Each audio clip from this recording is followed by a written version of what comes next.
Sherifla TV kan mɔgɔw assalamu alaikum o dangana ko bi jɛmu kan kɛnɛ kan bɔlɔlɔ sanfɛ bɔlɔlɔ sanfɛ jɛmu kan yi min bɛ tali kɛ ka ɲɛsin réseaux sociaux ma ka daminɛ Facebook Instagram TikTok WhatsApp o n'a ɲɔgɔnna caman ka ɲɛfɔli k'aw ye gɛlɛya ni tɔɔrɔ min bɛ sɔrɔ a sanfɛ o n'a nafama yɔrɔ o de hokumu kɔnɔna an ye wele bila an ka funakanubaw dɔ ma n'olu bɛ yaala kosɛbɛ an ka réseaux sociaux ma kɛrɛnkɛrɛnnenya la n'o ye TikTok ye an b'a dɔn u sennɔ ka ca la kosɛbɛ an ye wele bi an ka na kuma babu mun kan o de ye u jɔyɔrɔ fɛn jumɛn bi bi in na walasa bɔlɔlɔ sanfɛla bɛ se ka nɔgɔya cogo min na bɛɛ lajɛlen bɛ se ka faamuyali sɔrɔ cogo min na ani bɛɛ lajɛlen bɛ se ka yɛlɛko sɔrɔ ka sɔrɔ i ma don maramana ko la an ka bɔlɔlɔ sanfɛlaw la an bɛna kuma d'u ma u ka se ka masala n'an ye bɔlɔlɔ sanfɛla ko kan kɛrɛnkɛrɛnnenya la n'o ye TikTok ye Kaloga aw bɛɛ lajɛlen salamu alaikum mɔgɔ mɔgɔ bɛ an su ni wagati nin na donc an y'aw bɛɛ lajɛlen fɔ ne tɔgɔ Ibrahim Kaloga n sigiyɔrɔ bɛnnen bɛ Bako Jikɔrɔni ma donc n ka baara ye pate feere ani fini feere de ye.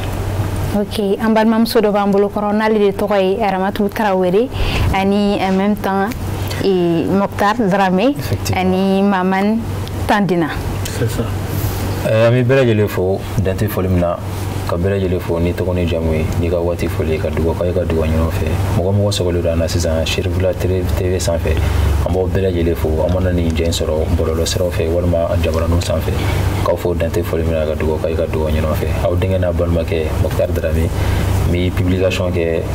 TikTok sanfɛ ani Facebook en même temps entrepreneur domaine fana kɔnɔ n bɛ fini fana feere n bɛ téléphone fana feere ainsi de suite.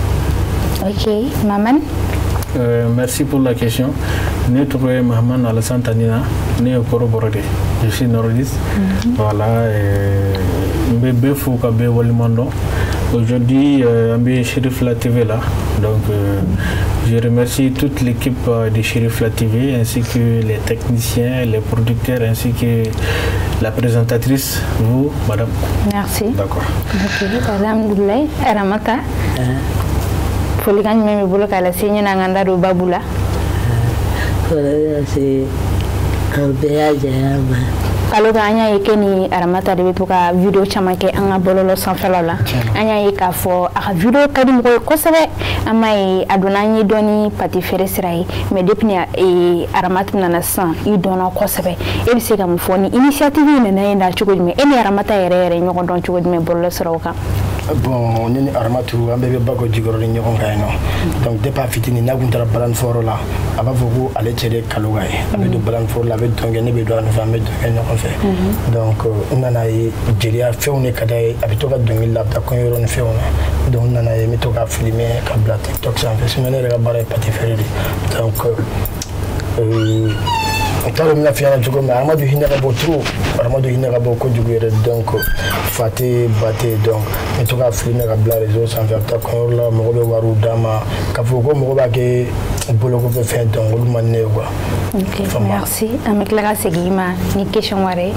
Dramé an y'a ye k'a fɔ i sennɔ cayali mɛ kosɛbɛ an ka réseaux sociaux kan kɛrɛnkɛrɛnnenya la n'o ye TikTok sanfɛla ye an b'a ye k'a fɔ i bɛ to ka astuces di jamana mɔgɔw ma walasa u ka bɔ fili kɔnɔna na kɛrɛnkɛrɛnnenya la téléphone masimafɛn an b'a dɔn fɛn min don a bɛ se ka na ni kɔlɔlɔ ye mɔgɔw ka adamadenya ma i bɛ se ka fɛn dɔ kɛ téléphone na mun bɛ se k'a to e yɛrɛ bɛ se ka degunba sɔrɔ a la don n'a nata la nka e y'o hakilina sɔrɔ ka se ka na k'a fɔ ko i jɔn ka na ni ma masala walasa u kana don ni erreur ninnu kɔnɔna na ni miirina yɛrɛ nana e la cogo jumɛn. Donc hukumu kɔnɔna na i b'a dɔn k'a fɔ ɲumanya bɛ sɔrɔ a la cogo min na juguman fana bɛ sɔrɔ a la ten nɔ ka sababu kɛ mɔgɔ ɲɛfɛn de don donc o de kosɔn an bɛ to ka astuce kɛ ka ɲɛfɔli kɛ mɔgɔw ye kɛrɛnkɛrɛn ma iPhone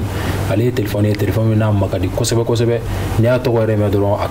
a ka di presque mɔgɔ caman ye u ka sɔrɔ o bolo la mɔgɔ caman yɛrɛ bɛ taa sa a kan ka utiliser cogo min na o tɛ fɛn caman dɔn a utiliser cogo la donc en même temps Android fana bɛ yen ni ko Android o ka ca Samsung b'a la Tecno b'a la o n'a ɲɔgɔnna caman donc pour que mɔgɔ bɛ se ka nin fɛn ninnu utiliser cogo min na ka se k'u mago ɲa la k'a sɔrɔ a ma kɛ ni kɔlɔlɔ ye ani paramètre dɔw b'a kɔnɔna na u bɛ se k'u mago ɲa la cogo min na donc o kosɔn n y'a ye k'a fɔ fɛn don fɛn min n'a bɛ mɔgɔw nafa bon comme ne fana b'ale domaine kɔnɔ ka sababu kɛ ne informatique de kalan en même temps n y'a kanu fana ka électronique minɛnw feere donc i bɛ fɛn feere i yɛrɛ bɛ fɛn min ɲɛ dɔn o ɲɛɲinini hukumu kɔnɔna na n y'a ye k'a fɔ n tɛ nin dɔnni da n yɛrɛ ma donc n b'a bila bɔlɔlɔsira fana kan mɔgɔ wɛrɛw bɛ se k'u yɛrɛ nafa n'a ye cogo min nafa minnu b'a la k'olu sɔrɔ kɔlɔlɔ min b'a la u bɛ se k'u yɛrɛ tanga ka bɔ olu ma cogo min. ok ɲininkali dɔ b'an bolo ka tɛnkɛ la n'o ye an ka téléphone astuce ye mun bɛ bibi in na mun kelen bɛ ka gɛlɛya yɛrɛ se jamana kɔnɔdenw ma bibi in na bɔlɔlɔ sanfɛla la nka sɔni o cɛ n bɛ kuma di Mahamani ma Mahamani an y'a ye k'a fɔ e fana sen nɔ ka ca kosɛbɛ an ka bɔlɔlɔsiraw kan i bɛ video kɛ ka essayer ka bluetooth don denmisɛnninw tulo la hali mɔgɔkɔrɔbaw b'o la walasa ka bɛɛ lajɛlen na nisɔndiya n b'a dɔn k'a fɔ a bɛ se ka kɛ i bɛ video dɔ ye TikTok sanfɛ mun bɛ na ni i bɛ énervé tuma dɔ la video min b'a to e man ka fɛn min yɛrɛ y'i ɲɛ na i b'o ye mais e nana ni nin initiative in ye walasa bɛɛ lajɛlen bɛ se ka nisɔndiya n'i sera a ma i yɛrɛ bɛ yɛlɛ e yɛrɛ ye nin miirina ta cogo jumɛn ka sɔrɔ fɔlɔ an y'a remarqué k'a fɔ i tun bɛ catiribɔ ni fɛnw de kɛ an ka bɔlɔlɔsiraw kan an y'a remarqué mais actuellement an y'a ye k'a fɔ i ye nin initiative ta nin nana e la cogo jumɛn. Ni initiative ne a hakilina sɔrɔ ça faisait c'était dans le début de 2019 si je me trompe pas a bɛɛ daminɛra an ka baara yɔrɔ de la quoi an b'an ka activité au clan kɛ yɔrɔ min la c'est à Choprette soutien bɛrɛ Labougou donc comme là-bas on a an bɛ to ka activité de divertissement kɛ walasa ka se k'an ka clients ɲɛnabɔ comme on dit même là. La nisɔndiya nisɔndiya d'accord voilà c'est ça la nisɔndiya donc l'idée m'était venue voilà on a qu'à faire ça j'ai fait ça à un moment donné après né à tuer et souvent quand le besoin de faire la chose me vient à l'esprit dans le cadre d'une activité spécifique ok je le fais donc c'est dans ces 3 derniers mois ou ces 4 derniers mois et je suis assis comme ça, j'ai dit bon, pourquoi ne pas tenter quelque chose de nouveau, mais de voir ou bébé c'est parce que actuellement au Mali ça va pas trop. Okay? Et rares sont les plateaux où les émissions où les grandes personnes ou bien Macron ou bien Demsenou, tu comprends non? Donc j'ai fait, je vois que j'ai commencé aussi à Choprette cette activité on appelle ça les imitations d'artistes, playback music, d'accord? Donc je l'ai fait, je vois que les gens aiment bien. Ma femme avait fait d'ailleurs mon frère Odi aller une initiative ta voilà ça jamana kono do musika ni sonja chuko na kada kan bibi na malibe chuko na gele ba kono furugu be bela jile nyonche ngani ale ka video ni alna made ka yele ibe yele adabole me ka bela jile na ni sonja ni ba jira ka fo ambe de kili be se ki bulu fara nyon kan wala sa jamana mi soka jokurai ale kan la nyini kum sabati ba kunyu odi ame se ngana kaloga depuis ni awi video kan damne eni aramata awi nafa jumen sorala. Bon, alhamdulillah rabbil alamin donc on a une vidéo qui est daminée ay nafa chama sur la et mo ba ngole kalo ga ni aramatu ga tagan fi amen ta ba kai o ba ki aramatu donc do de fini mo fo ko fe Ivoire Sénégal France ni ka chama ani perkinga donc ba ci aramatu ma do fana be France o ta ko chama kan quoi donc ay gela don sur la ina fa yin fa chama sur la chugo mona quoi voilà anya yi ka fo yoro do suni ka fo ko i ka muso bita ko la ka ta donc dala anya chama TikTok sanfɛ a to ka donc da ke ka mɔgɔw fasada a bɛ wari sɔrɔ caman ba ni balani kɛnɛ ninnu kan an bɛ fɛ k'a fɔ comme an mago bɛ prévu de la comme e y'o de fɔ an bɛ fɛ a ka karamɔgɔ fasada ka donc da fitinin kɛ ka ɲɛsin an lamɛnbaga bɛɛ lajɛlen ma Aramatu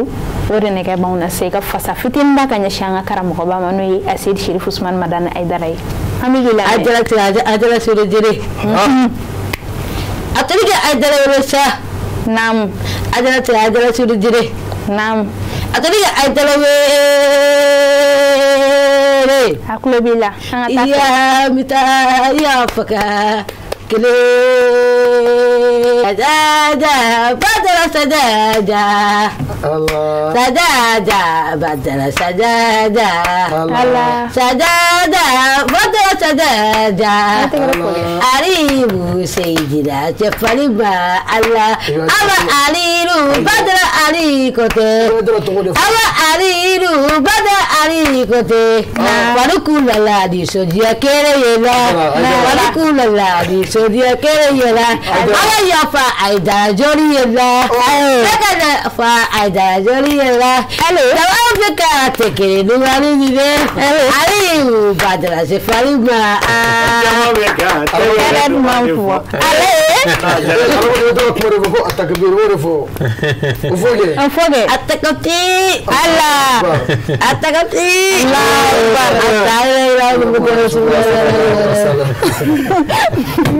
Baramatu ojara era de chala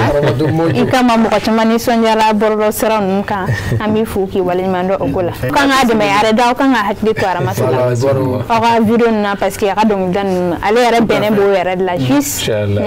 il faut que mogodo ka famu ko ni mogo bi yele akakon là c'est pas pour se moquer d'elle mais seulement c'est son sens de l'humour faut que les gens comprennent que c'est pas voilà sur son apparence à elle ou bien à sa physique ou bien voilà mais seulement que les gens sachent que ce que elle aimait c'est ce qui fait rire les gens mogoga aramatu deme quoi parce que aramatu hinga bon trop ba korola donc ama faere et ma femme ne ga video ke kum ba de pour que mogoga sega aramatu deme drami amini ma odi anya ikafo anga bibina telefoni mogo chama be boyka communication kalama imana ini mogo be baro fenfena ibta soro mogo da be no abi wa bela jini kalama niko o be sega ke telefoni na chugo me ani be segi yira tanga ukuma chugo OK ngali njarayi ifla ga mi fo do ba fo ko appel sur écoute ina fo ka essayer ka mo ka téléphone bla sur écoute abi kuma nyoga fen fe ga ni mo ndo che pour que ka se ga soro wal ma message abi se ga appel sur fait ina fo se ga whatsapp sur fait mais femi appel sur ta koni bon mo mana kuma chugo technologie go do iba fontaine do i cheme mo ko reta do wi galoy ne ko nga don fiti na aga gele ga fo ko ka se ga ke ni réseau mo ko re ga sirate comme malano maltel ni orange ni telecel le bien al no may ko wi ke fi ga temenu lu ga pour que mogo bi appel fin fait que iga se ga tiki be soro aka kuma soro ka lame amba kala mal ni jamana re ba ka chana wi temelu ga sira fe wala mani sharia mogo jora ko do kera mogo do la kera appel la donc wu bi se ga demander ni réseau mogo ne fait pour que bi se ga kuma ga nunu soro mais ko fe woni ga fo ko appel bi se ga blasiri écoute ka soro nunu fe ma fa se ga ke ma bi banna mais femi whatsapp kontai whatsapp tab se ga ke sinon appel tare la kuma chama mogo ba wala li yona ga yele plateau ga al sanga téléphone fallé do la mogo bi ni ngali ke mi fe ka karse ka surtout chew mi fe ka muso ka appel la sidi go mi fe ka la mais ne be ni jamana na mi fe ka keta donc ne ba fa ngonti se mais whatsapp kontai se ga ke c'est whatsapp est application mondiale donc elle était menée réseau qui est sera spécifiquement donc il appelle une application mondiale donc faire qu'on bien no bisa ka mo ka WhatsApp connecté ka WhatsApp là atigi bi message fait mais sur vocal audio vidéo SMS et ba be sur na fatigi ka WhatsApp be bolo on solution bien non mais fait mais appel te et on sera que WhatsApp fonata là ibi gela ibi code de diga WhatsApp là pour que mo kana se ka do là parce que pour que se ka fatigi ka se ko de WhatsApp ko nana paramètre do be ko luke mais ni code gi ka WhatsApp là aga chana mo de se ka te ko fait pour que ka se ka ni baron ki ka téléphone na non ebse go astisin do madama man fo bon o assist do mu ni bi par exemple il fait ka vérifier ça ni mo ya connecter ka téléphone na ou mo connecter le tala surtout WhatsApp donc ni donner ka WhatsApp ko na réglage bi rom na ni donner réglage ko no iba ya sebeni do appareil connecté donc ni donner ko na ni fin do afficher le douma do tab se ka ke Google be ni fin re ko na afficher le woro la do on goro ko tigi de connecter le ndula ibi cliquer kan ibi déconnexion ta wala o tigi connecter ka bila mais ne ka fo foita douma wa ira ko mo shi connecter le ntila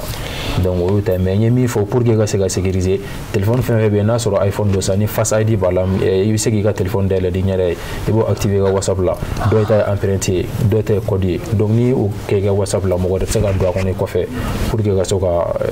ni fin no ki ka téléphone mais amaye ka fo ko mo ko chama be no bibi no me astisin di mo ko ma réseau sans faire là mon bateau abseka ke ka gada do la se mo ko couple ma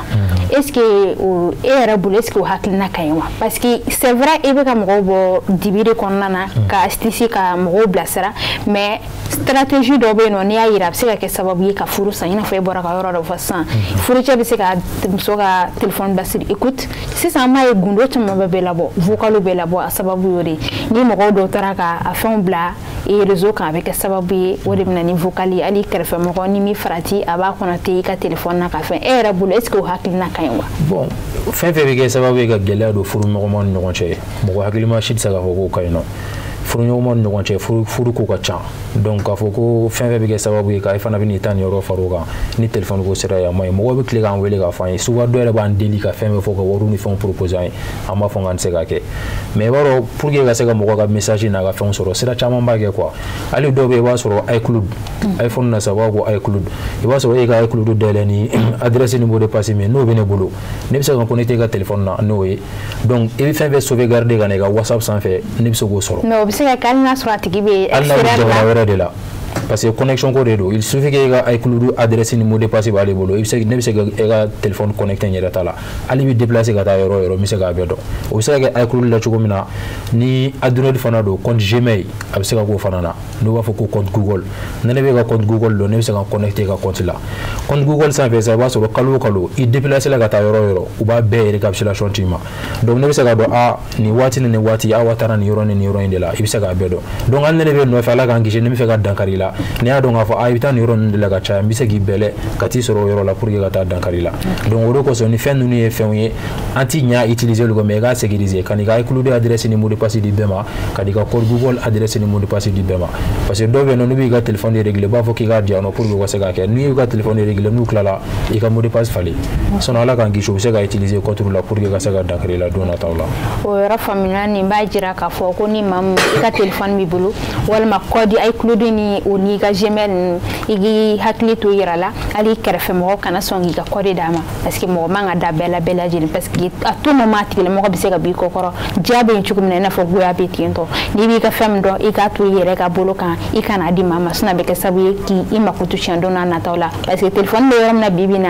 a kɛlen bɛ gɛlɛyaba ye an ka bɔlɔsiraw kan vidéo ɲumanw bɛ yen nɔ u mago bɛ bɛɛ lajɛlen ka TikTok compte n'u ka fɛn bɛɛ lajɛlen kuma tɛ an ka maaba minnu yɛrɛ bɛ yen nɔ o sigilen bɛ k'olu de kɔnɔ o tɛ ɲɛ min kɔ i ka code a t'u yɛrɛ bolo walima i ka secret dɔ bɛ yen nɔ to y'i ka téléphone consulter à tout moment an ka bi base de la semaine bɛ mun kan i n'a fɔ i ye yɔrɔ dɔ su ni WhatsApp gɛlɛya o ye WhatsApp gɛlɛya dɔ ye an y'a ye k'a fɔ an ka maaba dɔ bɛ yen an tɛna tɔgɔ fɔ an tɛna a détail ba di o la ale tun bɛ u ka faso groupe dɔ de kan donc il paraît que a y'a ka image photo dɔ de ta a bɛ fɛ ka envoyer a ka mɔgɔ dɔw ma donc a lankolon de kun don donc a filila sisan k'o vidéo ni fɛn a lankolon photo k'o ta k'o bila groupe sanfɛ donc maintenant dɔ de filɛ k'a wele ko karisa k'i ye vidéo mun bila i ye photo lankolon mun bila k'i tɛ ɲɛmɛ i k'a effacer joona ɲɔni maa wɛrɛ ka ye donc a pressé kojugu a jatigɛ kojugu yɔrɔ ni nin kuma sugu nin fɔr'i ma i t'a de bɛ mun kɛ donc yɔrɔ fɛn WhatsApp kɔnɔna na i b'a ye supprimer pour tous bɛ yen nɔ supprimer pour moi bɛ yen donc le supprimer pour moi ta a bɛ effacer kelen de fɛ yen nɔ donc i y'a bila yɔrɔ min a tɛ se ka effacer donc ale filɛ ka supprimer pour moi de ta donc a ma se ka effacer groupe kan donc cogo foyi t'a la i bɛ se k'a ta ka bɔ groupe kɔnɔ déjà e y'a effacer ka bɔ i kun mais a bɛ groupe kɔnɔna na donc u seginna k'ale wele tuguni ale ko de ko karisa ko halisa k'a bɛ yen nɔ dɛ a dimi kojugu a ko ko nin bɛɛ ye muso de donc ça veut dire ale yɛrɛ balila k'a yɛrɛ di mɔgɔw ma ka ban quoi donc o tɛmɛnen kɔfɛ yɔrɔ mɔgɔ min y'a wele sisan mɔgɔ min y'a wele k'a fɔ ko karisa k'i ka vidéo bɛ yen halisa o y'a yɛrɛ fɛ mɔgɔ ye donc o vidéo sɔrɔla cogo min fo ka taa réseaux sociaux kan o n'o tigi yɛrɛ kuma kan c'est k'a kɛrɛfɛ mɔgɔ yɛrɛ de bɔra n'a ye ka bɔ ni image ninnu ye k'a di mɔgɔw ma donc e hakilinata ye mun ye an bɛ to ka astuce ninnu di WhatsApp ni a gɛlɛya ninnu kan nin ko in filɛ nin ye an bɛ ka yala la mais yɛlɛko tɛ ka sabu kɛ c'est très très grave parce que i y'a yira k'a fɔ ko mɔgɔba de don yani n ka da don o kuma na komi n t'a dɔn ni waati bɛna permettre n tun bɛ fɛ an ka kuma dɔɔni parce que an ka kuma laban na min kan sisan réseaux sociaux sanfɛla c'est wari bɛ sɔrɔ a la surtout TikTok et c'est wari bɛ sɔrɔ a la mais n t'a dɔn n'a sɔrɔ an bɛna occasion sɔrɔ siɲɛ wɛrɛ ka kuma la voilà mais i filɛ ka yɔrɔ min fɔ précisément n t'a dɔn n'a sɔrɔ a kɛra ni waati jan don sinon ni waati surun don bon n'ale tun ma se ka supprimer pour tous ta a tun bɛ se ka groupe administrateur wele parce que maintenant WhatsApp fɛn fɛn bɛ yen nɔ mɔgɔ min ye groupe créer donc accès b'olu bɛɛ bolo ka se ka supprimer pour tous ta donc mɔgɔ min ye vidéo bila hali n'o ma se ka fɛn fɛn bila hali n'o ma se k'a ta mais administrateur bɛ to k'a bila parce que groupe b'an bɛɛ bolo chaque fois an bɛ groupe contrôler ni mɔgɔ ye fɛn dɔ bila ni min man ka bila groupe kɔnɔ a tɛ groupe sariya ye administrateur yɛrɛ bɛ supprimer pour tous a bɛ supprimer ka bɔ bɛɛ kunna donc o yɔrɔ sécurité bɛ yen nɔ bon a groupe modèle ninnu fana n'a sɔrɔ groupe sɔgɔlen don fana i b'a ye bɛɛ tɛ se k'a bila ka mais a bɛ n'a fɔ a tigi filila k'a bila groupe de kan sinon groupe bɛ se ka sɔgɔ n'a bɔra administrateur la mɔgɔ wɛrɛ tɛ se ka message bila a kan fɛn foyi bila a sanfɛ mais an bɛ min fɔ nin ko na dɔrɔn o ye vigilance de ye n'i bɛ fɛn ci mɔgɔ ma il faut bien regarder kana bila ni haraba haraba ye c'est mɔgɔ min y'a ɲini ale fɛ a ka vidéo kɛ ka caman a bilali n'a bila bala ya a kan ka man ɲi o y'a damana sira wɛrɛ ye an bɛ ka kuma lakana de hukumu kɔnɔna na n'a ma ɲɛ ko ala ye lajarabi n'a ye k'i bɛna kɛ k'a ci mɔgɔ ma i jija i k'a filɛ ka ɲɛ i bɛna ci mɔgɔ ma est ce que o tigi yɛrɛ de don ou bien mɔgɔ wɛrɛ de don parce que une fois a y'a bila ka taa ka ban surtout groupe sanfɛla la hali ni administrateur y'a supprimer ni dɔ cliquer la ka télécharger a bɛ se ka jigin u ka téléphone kɔnɔ c'est n'o tigi kelen ka wuli ka vidéo in ka vidéo télécharger dɔrɔn a bɛ jigin o tigi ka téléphone kɔnɔ hali ni supprimer pour tous ta i ka supprimer pour tous i tɛna se ka bɔ tigi ka téléphone kɔnɔ n'a sɔrɔ mɔgɔ wɛrɛ min y'a télécharger i ka supprimer pour tous tɛ ka bɔ tigi ka téléphone kɔnɔ donc o de la n'i bɛ vidéo in ci i b'i yɛrɛ kɔlɔsi kosɛbɛ kosɛbɛ pour que i ka se ka da la a n bɛna nin ci mɔgɔ ma karisa de don i ma fili donc n'o kɛra o de ye hakilisigi ka bon kosɛbɛ mais n'o tɛ kɔni i ni fa n'i y'a bila ka taa ka ban n'i y'a vidéo y'a yɛrɛ sɔrɔ yɔrɔ yɔrɔ o kɔni o tɛ mɔgɔ si nɔ ye. an y'a ye k'a fɔ Arayida i bɛ to ka bluetooth don mɔgɔw tulo la walasa u bɛ se ka dɔnkili da donc an bɛ fɛ i ka prévu dɔ de kɛ n'a ye an b'a di Aramatu ma i b'a bila diɲɛ dɔnkili dɔ la a b'a essayer k'a da quoi. Aramatu i pɛrɛnnen don wa. ça va. i pɛrɛnnen. e pɛrɛ la kosɛbɛ. problème t'a la. e bɛ nin don i tulo la quoi. grand frère comme c'est toi son manager e ka don a tulo la ka ɲɛ il faut bien penser ça quoi. a donna ka ɲɛ. a donna i tulo b'a la. c'est bon. c'est bon. i ko action dɔrɔn i b'a daminɛ i b'i pɛrɛn. i b'a kɛ fo i bɛ scène sanfɛ quoi. i bɛ pɛrɛn yɛrɛ de a kɛ i n'a fɔ i bɛ kɔɲɔyɔrɔ la. Bɛlɛni kɔnɔ yɛrɛ tulo b'i la nin wagati in na. attends e ko e ka artiste préféré ye jɔn ye. Babani Koné. mɔgɔ man di jugu ye. la musique on va défiler ka taa n'a ye jusqu'à 13 secondes là. awɔ pour que voilà 1 2 3 action. ada. i b'i pɛrɛn yan na. Aramatu i b'i pɛrɛn ka da de i pɛrɛn.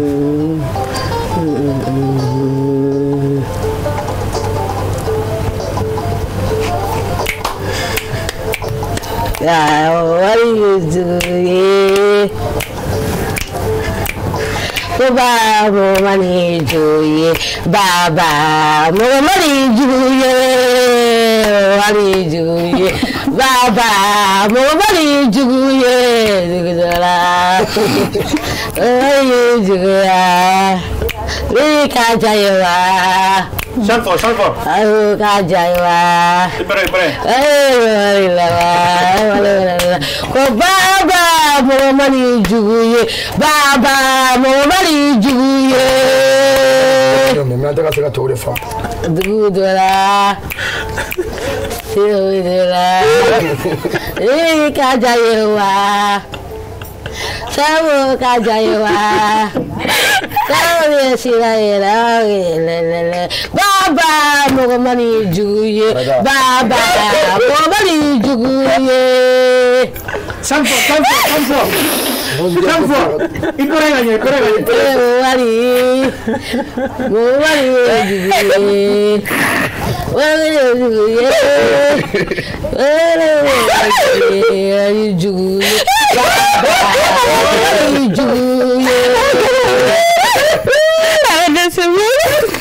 Non, on a plus du pour elle. Et elle a vraiment assuré de fond. C'était un bataille quoi. Aramatu Traoré. a bɛ se hali ka tɛmɛ dɔɔnin kɔnɔ la nin yɔrɔ in na dɔɔnin kɔnɔ an bɛ wele ka taa d'a ma. Merci. i ni ce ni baraji Aramatu nin diyara i yɛrɛ de. Aramatu i kan ka di to. i kan ka di to i ni dɛmɛ ka kan elle a assuré c'est bien. Tout à fait. ok an bɛ segin ka na Darame an y'a ye k'a fɔ bi bi in na bɛɛ bɛ TikTok utiliser a ka di bɛɛ ye i ka j'aime ni abonné caman sɔrɔ o kunba yɛrɛ tɛ dɔwɛrɛ ye i ka se ka nafolo sɔrɔ a la est ce que bi bi in na an bɛ wagati min na est ce que nafolo bɛ ka sɔrɔ TikTok la baarali la parce que bɛɛ ko n'i y'a ye fɛn fɛn bɛ k'i intéressé ko fo n ka abonné ni j'aime caman sɔrɔ est ce que e yɛrɛ bolo i bɛ se ka nafa bɔ a la wa. e ko ɲininkali in diyara n ye kosɛbɛ ka bɛɛ arasire k'a fɔ ko tiɲɛ yɛrɛ yɛrɛ la wari bɛ sɔrɔ TikTok la fɛn min sɔrɔ a la nafolofin yɛrɛ yɛrɛ de bɛ sɔrɔ a la mais il faut pas que ka rêver ka kɛ n'a fɔ nafolo in fana bɛ sɔrɔ nɔgɔya de la donc il faut beaucoup bosser i bɛ baara yɛrɛ yɛrɛ de kɛ o tɛ TikTok fɛn dɔrɔn o ye diɲɛ fɛn bɛɛ de donc komi waati cogoya kama n bɛ a détail di dɔɔni wari bɛ sɔrɔ TikTok la ni sira saba de a sira fɔlɔ-fɔlɔ o ye TikTok mɔgɔ yɛrɛ bɛ i ka compte monétiser donc o TikTok hukumu kɔnɔna na i ka compte bɛ se ka monétiser ani live minnu bɛ kɛ mɔgɔw bɛ cadeau d'i ma live kɔnɔna na o cadeau fana b'a dama na i bɛ se ka wari sɔrɔ o la mais compte monétiser de o bɛ kɛ diɲɛ bɛɛ o bɛ kɛ jamana 6 de la o jamana 6 États-Unis b'a la Italie b'a la France b'a la Espagne b'a la Angleterre b'a la ani Allemagne donc o jamana wɔɔrɔ bi i ka TikTok compte bi se ka monétiser olu de la n'a bɔr'o la n'i ka compte dayɛlɛ la diɲɛ yɔrɔ o yɔrɔ a tɛ se ka monétiser c'est programme dɔ de bɛ yen ko programme bêta pour les créateurs donc n'o de b'i ka TikTok la an fɛn fɛn filɛ yan nɔ an y'an ka compte créer yan nɔ abonné baw b'an bolo mais an tɛ se ka wari sɔrɔ a la mais actuellement solution bɛ yen nɔ i mana kɛ diɲɛ yɔrɔ o yɔrɔ an yɛrɛ bɛ se ka k'i ye an bɛ se ka compte dayɛlɛ o jamana ninnu na pour que i bɛ se k'i ka compte monétiser cogo min donc n'i ka compte monétiser la i ka compte créer la o yɔrɔ ninnu na sisan maintenant critère saba b'a la critère fɔlɔ i ka 18 ans sɔrɔ donc depuis compte créer tɔ la o critère bɛ valider critère filanan i ka abonné ka se maa 10,000 ma n'o ye 10 000 abonnés critère sabanan o ye tile 30 kɔnɔna na i ka vie ka se vie 100,000 ma n'o ye 100,000 vie donc n'o kɛra i b'i inscrit i bɛ vidéo minnu kɛ i bɛ se ka wari sɔrɔ o la mais pour que i ka se ka se olu ma a bɛɛ b'a ye k'a fɔ f'i ka baaraba de kɛ pour que i ka maa 10,000 sɔrɔ ka maa 100,000 sɔrɔ tile 30 kɔnɔ donc baara de b'a la o ye sira kelen ye sira filanan bɛ ni wari bɛ sɔrɔ TikTok sanfɛ o ye i n'a fɔ grand frère bɔra k'a fɔ cogo min na n'o ye arayida ye o ye mɔgɔ bɛ publicité minnu d'i ma parce que i bɛ baaraba de kɛ i bɛ vie baw sɔrɔ i ka vidéo bɛ 1,1 maa 200,000 maa 300,000 donc baarakɛlaw fana n'u ye feerekɛlaw fana mɔgɔ bɛ u ka fɛnw ka ye de u ka se ka lakodɔn donc olu bɛ publicité minnu d'i ma k'i k'o kɛ o fana bɛ se ka kɛ wari sɔrɔ sira dɔ ye wari sɔrɔ sira sabanan pour que i ka surunya o ye n'a sɔrɔ i yɛrɛ bɛ baara kɛ TikTok sanfɛ i bɛ feere fɛn dɔ de feere donc i b'o feere fɛn bila TikTok sanfɛ mɔgɔ b'a yeli mun kɛ parce que publicité sira de don fɛn min don maa miliyari de b'a sanfɛ diɲɛ kɔnɔna na donc maa nasuguya bɛɛ b'a kan diinɛmɔgɔ b'a kan fɛn fɛn i bɛ fɛn fɛn miiri ani i tɛ fɛn fɛn miiri a bɛɛ bɛ sɔrɔ a sanfɛ donc i b'i ka feere fɛn bila a kan mɔgɔ bɛ mɔgɔ intéressé mɔgɔ b'i wele pour que mɔgɔw ka sanni kɛ donc ne nin bɛɛ expérience sɔrɔ an ka compte kɔni ma monétiser mais publicité sera n y'o expérience sɔrɔ k'i ka feere fɛn bila sanfɛ yɔrɔ an ka yɛlɛ plateau ka yɛrɛ y'a ye cogo min na ni mɔgɔ bɛ kuma ni fɛnw na donc n bɛ tissu feere n bɛ téléphone ni fɛn minnu feere il y a plein de gens minnu bɛ n wele donc yanni ka bɔ nin kuma na n bɛ n profiter n bɛ n grand sœur yɛrɛ fo ale de kɛra sababu ye ka encourager pour que ne yɛrɛ ka n ka vidéo kɛ ka bila TikTok sanfɛ ani ka fara n baarakɛ ɲɔgɔn kan n grand sœur tɔgɔ ye Madrame ani n baarakɛ ɲɔgɔn fila n'o ye Fuseni Gasama ale ni Noa Gasama ye parce que olu fana ye expérience sɔrɔ a la o fana ye motivé kosɛbɛ n ka n ka fɛnw publicité ka kan an bɛ don min na ko bi mɔgɔ bɛ wele ka bɔ Allemagne ka bɔ Suisse ka bɔ Belgique ka bɔ États-Unis ka bɔ Canada ka bɔ Afrique centrale Gabon ni fɛn ninnu na bɛɛ ye tisi mais ka sɔrɔ ne bɛ téléphone na 6 de bila mais n ka publicité bilali min k'a kɔrɔ o kosɔn mɔgɔw bɛ contacter o b'a jira ko e yɛrɛ ye nafa dɔ sɔrɔ ne yɛrɛ ye nafa dɔ sɔrɔ a la ka ban mais i yɛrɛ min fɔ ko ka a monétiser i ka kuma latigɛ tɛ i bɛ taa sɔrɔ i yɛrɛ arnaque cayalen don o ye e bɛ ka mun fɔ ko ka i ka compte créer extraire ni fɛnw na walima est ce que mɔgɔ i ka donna nata la est ce que n'a sera yɔrɔ dɔ la wa i tɛ i ka compte tɛna pirater i bolo walima k'i arnaque a sanfɛ non bon pirateli fɛnw bɛ yen nɔ min bɛ mɔgɔ lakana o bɛɛ la parce que n'i b'i ka TikTok compte créer i b'i ka téléphone numéro bɛ don a la i ka compte Gmail fana bɛ don a la donc hali ni mɔgɔ y'a essayer k'a b'i ka TikTok compte pirater TikTok mɔgɔ b'i e de averti fɔlɔ o de la mɔgɔ minnu bɛ yen nɔ n'i bɛ TikTok compte créer i b'i ka téléphone numéro don a la c'est très important hali ni mɔgɔ y'a essayer sa k'a b'a connecter ka téléphone i ka TikTok compte la o b'a fɔ k'a ka numéro don donc ni numéro donna o bɛ code dɔ de ci numéro in na 6 chiffres donc ni mɔgɔ min sera ka segin k'o code in don o b'a jira k'o tigi ka compte don walima o b'a fɔ k'i ka adresse email don donc o bɛ 6 chiffres de ci ka tigɛ adresse email la n'i sera k'o 6 chiffres don o b'a jira k'i ta don donc olu bɛɛ paramètres bɛ min b'a to i ka compte bɛ se ka sécuriser quoi voilà o tɛmɛnen kɔfɛ fana monétisation in fana na i ka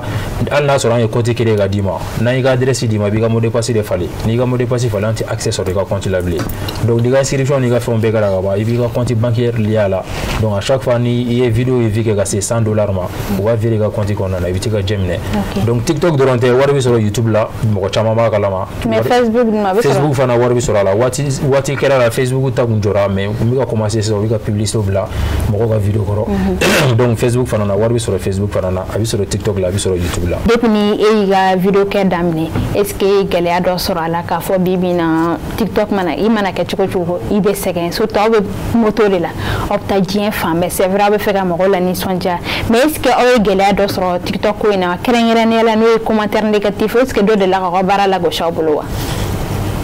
Merci pour la question. Oui. On ye gɛlɛya caman ye a la mais foyi ma nɔgɔ rien n'est facile quoi. Il faut savoir assumer les choses quoi. Si tu décides ni sonna ka don fɛn mun la au début il va kɛ ni kulonkɛ mais ni tolon kɛra sɛbɛ il faut savoir assumer les choses d'accord de façon virtuelle. TikTok et nous ça fait d'abord sur les réseaux sociaux. Ça, ce sont les commentaires négatifs. Mais ça, c'est une plateforme où chacun donne son avis. Surtout si tu as le choix d'activer les commentaires ou pas. Donc, si tu les actives et que BBC a un commentaire blanc, c'est toi-même qui as permis à ces personnes de mettre leurs commentaires, leur avis sur ta vidéo. Donc, c'est deux choses. Soit on te critique, soit on t'encourage. Les commentaires le blanc. Qu'on a en vidéo, ni publicité, donc on peut décourager, aller me swiper. Souvent, c'est à cause, c'est grâce à ces publicités que nous faisons sur les réseaux sociaux. On arrive à diffuser. Le forfait, c'est pas gratuit. Orange a promo, même promo là, il faut prendre quelque chose pour bénéficier de la chose. L'essence là, partout on ne donne pas l'essence gratuite. Dans les petits 10 000, 50 000, 100 000 qu'on gagne là, tout ça là, ça part dans cette activité. Donc les gens, il ne faut pas qu'ils se disent que nous sommes ambifiés, on est dans la tranquillité, et tous qui sont là, ils le savent. Souvent, même les téléphones, pour pouvoir bien filmer, c'est un problème. Il faut aller demander les téléphones de quelqu'un. Les Wi-Fi, il faut aller chez les Wi-Fi de chez Evitadoka Wi-Fi, là, ça va même pas même. Forfait, même tu prends un forfait de 500, ça fait combien? 400 mots. Et toi, tes vidéos, pour que ça puisse avoir une certaine visibilité, d'abord au niveau de la qualité. Lui, il sait très bien, au niveau de la qualité, pas seulement au niveau de l'image, l'audio, le son, parce que quand on parle de l'image, c'est-à-dire dans l'audiovisuel, il y a l'audio et puis le visuel. Le son est très important. Comme Ibora Kamam Fossan, Queen Ubi took a barrack away a galasoro, where a bamboo or Amekumadumo, where a fanagu hakil natadi. Bon, kumaga lama mene fe ka fo mogo nyana bololo sira sanfɛ waxoro sira ɲɛnama caman b'a kan nka ko mɔgɔ i kɔlɔsi ka ko kɛtaw la i bɛ ka ɲuman kɛ bi sini o bɛ se ka kɛ juguman i ma i bɛ ka juguman kɛ bi sini a bɛ se ka kɛ juguman belebele i ma bamanankan de don a n'a kɔrɔ bɛ ɲɔgɔn na a y'a ta ka ɲuman kɛ n'a ye an k'a to yen juguman sira kan. N'an ko bɔlɔlɔ n'i y'a ta sira ɲuman kan i b'a tɔnɔ sɔrɔ ne fana ta sira jugu kan i b'a tɔnɔ sɔrɔ an bɛ misaliya ta belebele sisinu kan mun kɛla sababu ye réseau fana y'olu lakodɔn mun y'a ta sira ɲuman kan. Bon an fana baara kɔnɔna na an ye gɛlɛya dɔɔni sɔrɔ min ye commentaire négatif ye o bɛ se ka mɔgɔ décourager ka baara la mais o bɛɛ n'a ta bɛɛ an bɛ ka message le passer bɛɛ lajɛlen ma an ta ye ɲɔgɔnlabɔ de ye an ye comédien de ye donc an bɛ min kɛ juste mɔgɔ kana filɛ ko parce que an bɛ ka nin kɛ ou bien ko nin ye misaliya jugu ye o tɛ parce que an bɛ ka fɛn fɛn kɛ an bɛ ka explication i n'a fɔ message de le passer. Donc comédie là i bɛ se ka mɔgɔ jugu rôle interpréter comme i bɛ se ka mɔgɔ jugu rôle fana mɔgɔ ɲuman rôle ko interpréter. YouTube yɛrɛ ta ka jugu ka tɛmɛ a bɛɛ kan. Hali Côte d'Ivoire yɛrɛ bolo YouTube chaîne b'an bolo a monétiser le de bɛ wari sɔrɔ a la mais ni si tɛ kɛ Afrique ye fo mɔgɔ de ka sɔrɔ i bolo kɔfɛ mun bɛ se ka i dɛmɛ pour que i bɛ se ka nin baara ninnu kɛ cogo min. Faamuyali sɔrɔ o la an ka jamu kan bɛ ka commencer ka se a kuncɛyɔrɔ ma kuma ka dafa jumɛn bɛ u bolo k'a lase n'o de ye an ka bɔlɔlɔ sanfɛlaw bilama kɛrɛnkɛrɛnnenya la an ka jeunes minnu bɛ yen nɔ n'u dɛsɛlen bɛ ka fɛn k'u yɛrɛ ka sɔrɔ bɔlɔlɔ sanfɛla i bɛ se ka fɛn jago fɛn dɔ ta hali dɔrɔmɛ 100 k'a feere dɔ ma i bɛ taa sɔrɔ déplacement ma nɔgɔ a tigilamɔgɔ la i bɛ se k'a feere a ma i b'i ka tɔnɔ kan ne ni k'i sigi ka ɲɔgɔn buruja walima ka kɛ forfait tiɲɛ ye an ka bɔlɔlɔ siraw kan walima sisan école yɛrɛ sera a dɔw bɛ se ka kɛ nafa ye i bɛ se k'i ka leçon ta ɲɔni k'i ta kɛ vidéo filɛ dɔrɔn ye aw bɛ se ka mun kɛ k'u dafa walasa an ka jamukan in kuncɛ n'o ye. ne bɛ se ka kuma laban bɔ pour que ka bɔ kuma na yani ka foli kɛ fɔlɔ o de ye hali WhatsApp wari bɛ sɔrɔ WhatsApp la ka sababu kɛ WhatsApp filɛ nin ye wari sɔrɔyɔrɔba de don surtout statut mɔgɔ bɛ WhatsApp statut suit kosɛbɛ kosɛbɛ donc ni mɔgɔ min n'i kɛra feerekɛla ye i bɛ mɔgɔ minnu b'i wele i b'i jija i bɛ mɔgɔw ka contacts garder mɔgɔ mɔgɔ n'i y'a ka contact garder a fana i t'a garder donc a b'i ka statut lajɛ donc feere caman de bɛ kɛ statut fana sanfɛ donc n y'a fɔ cogo min na mɔgɔw kan ka internet utiliser bi fɛnba de bɛ sɔrɔ a la nafaba de bɛ sɔrɔ internet la bi juguman b'a la cogo min na ɲuman fana b'a la hukumu kɔnɔna na bon halisa yɛrɛ lakana hukumu kɔnɔna na an b'a ye k'a fɔ sisan dɔw bɛ to ka bali ka mɔgɔw wele appel vidéo la WhatsApp la donc ni mɔgɔ min balila k'i wele appel vidéo la dɔrɔn i kana ta parce que n'i y'a ta appel vidéo la a bɛ se ka kɛ a bɛ écran enregistré n'a ye écran enregistré après a bɛ tila ka taa e jabla amé to ni jabla jallangulo do kerefe abikla ko jallangulo ci ma ka fo ni ma war ci ma men jamla bololo ka donc abi chantage kila donc ne war ci ma doron iti ban war sara era la ibi war do ci ma ko fe amna kla ki ka kla be dama donc ni mo ko me ko wele appel vidéo la ni ta numéro fondo ibati ke kanata ikana caméra activée o te meno ko fe ni mo ko fana lien ci ma iti mo ko min do kana cliquer lien ka ni cliquer la lien ka lo dona do en wele fo ameriki do ya ka le la ka compte piraté abto ka le ka mo ko wele ka fo mo ko beni wari na juru do na mikla ka di mo ko me ya ka le la Nigeria ne do donc aya ka WhatsApp compte piraté chaque fois ba le ka mo ko wele ka fo ka le ka mo ko war chamba ko ni problème ba dala donc ni mo ko fana lien ci ma kera SMS yo akera WhatsApp yo ita lien do kana cliquer ka sino bi ka compte piraté donc a fait on gacha wati ta permettre nga se ga chama fo mais mi bo ko na ni folie ka nyashi mo ko ya fle ni wati ko na ka bela jele fo ni to ko ni jamuni ga wati folie ka Chérif la TV mo bela jele fo ka équipe be fo mo ko effort fourni pour ni émission mi se ga réaliser jogomi folie ko laban era la iga chesri la yasa mo bi se ga kuna fon soro jogomi ni subhana fenga no bololo seroye ama fo la ga ambiya nyona chama ma. D'accord, merci. On me dit la mouf pour clôturer, comment mouf, c'est de ne jamais abandonner, d'être toujours fort. En mes sociétés, surtout ici au Mali, les réseaux sociaux, les histoires de TikTok et tout, c'est quelque chose. Les familles ne sont pas habituées à ça. Mais si tu continues avec la chose et que la famille n'est pas d'accord, il faut juste comprendre qu'il faut les laisser le temps de s'habituer. Tu peux réussir sur une chose, mais il ne faut pas faire des bêtises qu'on fait. Les histoires de buzz et tout ça, là, tout ça c'est éphémère. Tout ça c'est éphémère. Et il faut continuer à toujours remercier le bon Dieu. Et bien à la fois Barikada. Les amis aussi avec lesquels tu as commencé. Demain, même si c'est un petit sang, même si c'est un petit partage, il ne faut pas les oublier. Et puis il ne faut pas oublier. Moi, on m'appelle le directeur général. Voilà, je suis toujours là-bas, quoi. Vous voyez, non? Me bela de l'info. Moi, je suis une ratina tchevara musoga. Me bela de l'info dans tes folies. Nous avons même il faut nous on a chamaoué. Cheuga donc bela de l'info les gars barake kadoki yere. Ore nyonte yere tali nyonte. Fata bata yere tali nyonte. Donc ne be pas te faire, ne be finir faire. Alhamdulillah, mais Allah tanu bon follow te soama umbe malama mais intergue fo parce que malaka bitigi labi kuma ga gele ma dono ga mais nga gele bega baraki yere pour ñu compter voilà Ramatou Jolib c'est ga folikani mumbi bulu kala se iga ikan baba ma kerengere ni la mam bi flani wakatina ya se de ma faut c'est kalamoyema kalamogo ya bala be kene kane jojere yalla ore kadine o kona. OK, merci o jarani Ramatou. On a plus de jam kambe da sigini yoro la ni kunye anga funa kanu ambolo koro mamun seno ka chan kosabe anga bolo saraw kan darami anya yi kafo alibi astisi udi mama mogo gana do fli konna na kerengera ni ala WhatsApp téléphone be sega na ni gele amu mogo ma ale na ni solution ani aya yira kafo fana ko ni mamun betu ka téléphone ama chama be appel vidéo ke o balika appel ta kasuri manya nyini mogo sugumundo atigla mogo be segi ka capture d'écran ke wal maki ka vidéo enregistré olu chama be no o de kama anga mogo chama be no ka vidéo be circuler réseaux sociaux kan asabu bela jele me bon appel vidéo ne la parce que e dale me bon ma abse ke na kala la don la abe boni gundo ka firi jia mama walma e ka téléphone WhatsApp e to a tout temps e ka to ga do akona ka vérifier no asro mo connecter inte ka téléphone na ka essayer ka don e be ka message fen feke abe bita ale fiono e ka to ko consulter ani hambal ma ke mbe no no e mama ni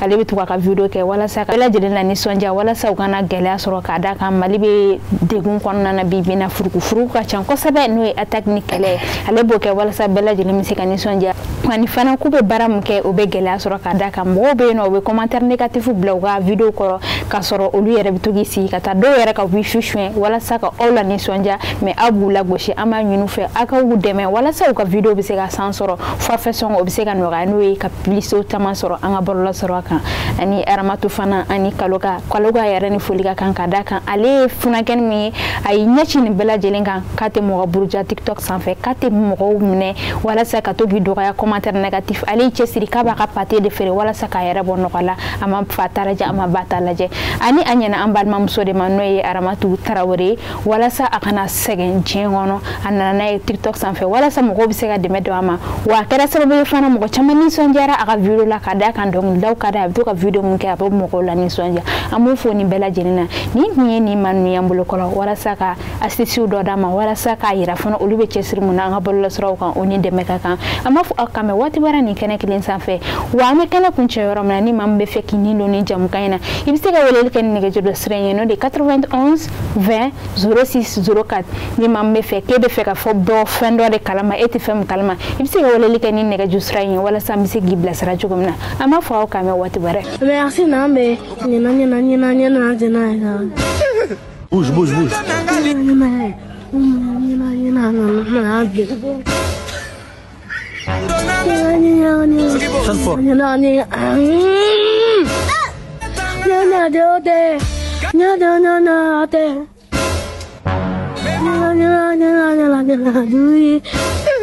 Je m'appelle Dadju, je suis l'enfant du pays. Mana tité, avec les musulmans. Je vis la musique à Dadju. Chante fort. Je dis.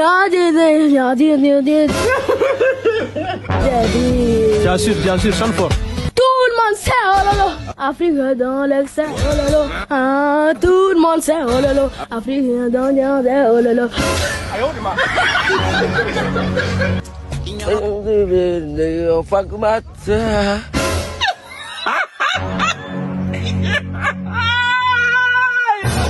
Nega Kadija, de Sochi Sekelesa, or Bebe Berema. Tema. Did a barrel. Don't you blame? Yeah.